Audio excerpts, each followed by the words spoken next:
anak nyo sa Yeah, mas, syempre doble, pero walang nakaupo sa amin. Mga ordinaryo kaming kandidato na nagalay din ng programa. We're not, walang incumbent sa amin. Kung ano yung ginawa ng pang kandidato, ginawa rin namin. Ang dami na itong mga anak ko. Nag-house to house, palengke, nag-rally, nag-motorcade. So, ginawa namin kung ano nararapat. So, we did our best. And definitely, God will take care of the rest. And whatever happens, manalo kami, we are prepared. Matalo kami, may purpose ang Panginoon. Basta ang importante, ginawa namin ang lahat.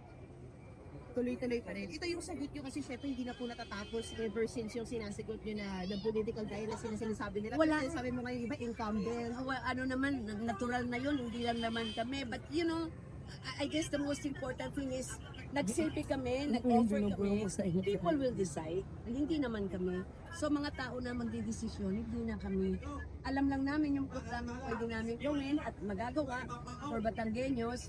And I guess yun ang mas importante dahil alam namin ang gagawin namin to serve the Batangueños. Bringing in your sons, what did you tell them this time around? No, it's Be lucky.